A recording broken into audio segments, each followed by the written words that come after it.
New York and the definition of marriage. How would it affect your freedom as a Christian conservative? This is the Citizen Link Report. I'm Stuart Shepard along with Carrie Gordon Earl. She's one of our senior directors here and also follows the marriage issue for us. Hi, Carrie. Hey, Stuart. We need to let you know before we even start here that as we record this, it's Tuesday, and we don't know the outcome yet of what's going to happen in New York, whether they'll vote yes, no, or delay it indefinitely. So we won't be able to talk about the specifics of that, and we wanted to place it in time so you know where we are. But we did want to talk about the large issues that are at play here and how it affects Christian conservatives across the country, and particularly in New York. So first, what's at stake in New York? What's in play here? Well, this is really the focal point right now of debate on the same-sex marriage issue. As we see a bill that's been introduced by Governor Andrew Cuomo, it has passed the Assembly. It is pending in the Senate. Yep. It is very close. There's a lot of arm twisting going on in Albany right now. Yeah. In fact, their session is over, but the governor's keeping them there on this and some other matters. So they don't get to go home till they vote. Now, this is not something that just started this spring and suddenly out of nowhere this happened. There's been a long backstory to this. Fill us in a bit on the details of that. Sure will. There's a little history here. In late 2009 was a vote in the state Senate in New York, and they voted against a same-sex marriage bill that had passed the Assembly. And I think conventional wisdom at the time was that should have passed and could have passed, and it didn't. There were a handful of senators in the Senate that stood against that. Yeah. So as we rolled into 2010, looking at the elections that were coming, some well-financed gay activists decided they were going to form a PAC, Political Action Committee, and go after some of those senators who had voted for traditional marriage. So they ended up targeting 10. They won 4 of those seats, but 6 of those seats remained. So you still had enough votes to defeat same-sex marriage in the Senate. Yeah. Now we've rolled into the legislative year. Just last week, the Assembly voted to pass this bill. It's back in the Senate. Not surprisingly. They've passed it.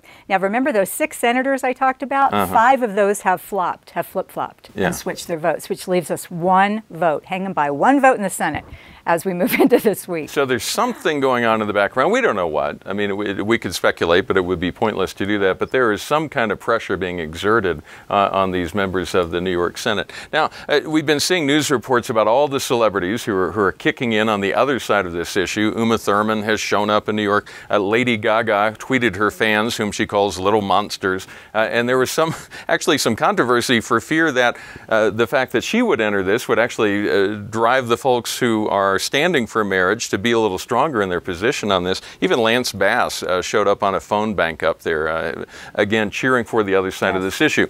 But that's not to say there aren't people who are standing up and taking quite a bit of heat from our side. Here's former New York Giants player David Tyree speaking out in the state capitol. You know, once you allow something like same-sex marriage, it opens up the door for another, a continual softening, of our backbone of our society, which will eventually, from generations to come, open up the door for, who knows, polygamy and all other types of the sorts. And and in defense of people who do have strong Christian convictions, now that takes away to an extent our religious freedom, because none of the things that we believe essentially lines up with same-sex marriage. So, I'm here to just to share the truth and love as far as what marriage is.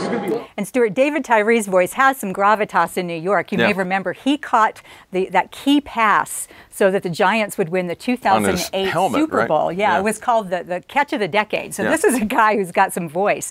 This is something else that he said. He was asked about his image. Was he concerned about his image in this? And he said, "I have no care for my image. All of my convictions come from my faith." And that is the kind of sacrifice and dedication that it's going to take to defend marriage in this culture. Because this is a man who's willing to stand in kindness, but in truth, and to say, no, this is wrong and it shouldn't be done. Yeah, and he's taking quite a bit of heat for taking a stand. I mean, that video appeared on YouTube, and the comments underneath are foul and abusive and misrepresenting history even, saying that he doesn't understand history, when in fact the person writing the comment doesn't understand who really stood up for freedom in this country. It's just fascinating the kind of heat hate that is brought to bear on anyone who stands up for marriage. Now, another voice who's spoken out loudly is New York Archbishop Timothy Dolan.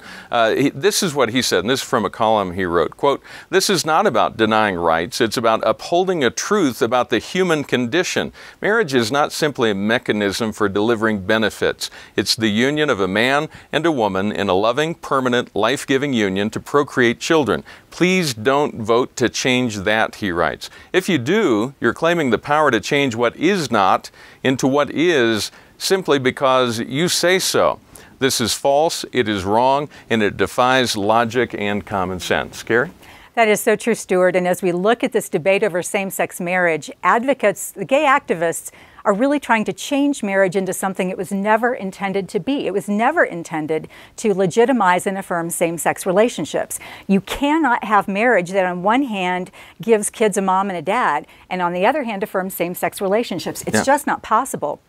But that is the debate that's going on in Albany and across the nation. And he's describing marriage for what it is. I mean, that truly is. It's such an elemental definition of what marriage is, the bringing together of the two halves of humanity, a male and female, to raise a family. Yet the other side likes to say, well, that's bigoted, it's racist, you're denying rights to others. When in fact, when you step back a bit and consider what marriage is, it is what it is because it is what it is. It's not because we defined it that way. It's actually the folks who are trying to redefine marriage who are placing politics into that union to try to make it something it has never been. It's not social Play-Doh. You can't deconstruct it to make something that is of your suiting. It is fundamental to the definition of God's definition for family, and that's going to stand.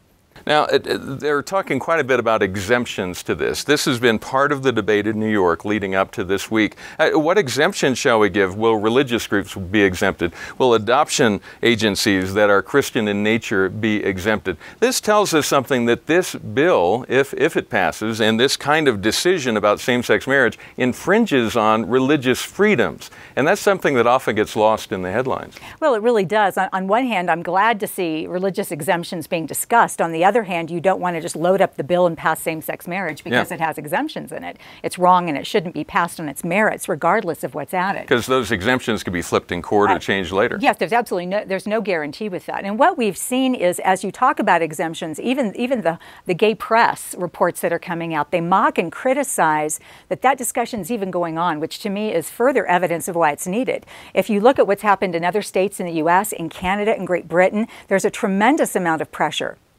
People are having to withstand penalties and fines and ridicule and just really to be silenced on this issue. To speak out on this issue increasingly in this country means you're going to be a target. And that's why we've got to stand firm. So it's good to talk about the exemptions, but I'd rather not have it in the bill, have it not passed. They're a real sign of what's wrong with this idea to begin with. I mean, we've seen adoption agencies in Boston and now in Illinois that are closing up rather than be forced to follow the guidelines that are set by the state. And that's really the underlying theme of what this is about. It's not about equality. I mean, that's the signs that you'll see, the bumper stickers and all. It's about taking folks who believe like we do, that take our side of the issue, and causing us to go away.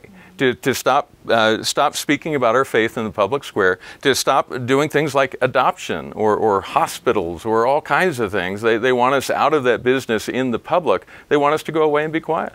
If people think this is just about benefits for same-sex, individuals, couples, they need to look deeper. We need to look at the religious liberty and the civil dialogue. Civil dialogue in this country is at risk when it comes to this issue as well. And we're hitting on this, but I want to ask it as a question anyway. A lot of folks are thinking, well, that's New York. I mean, New York has always been a little out there, kind of like California. How does it affect me here in the heartland? How does it impact?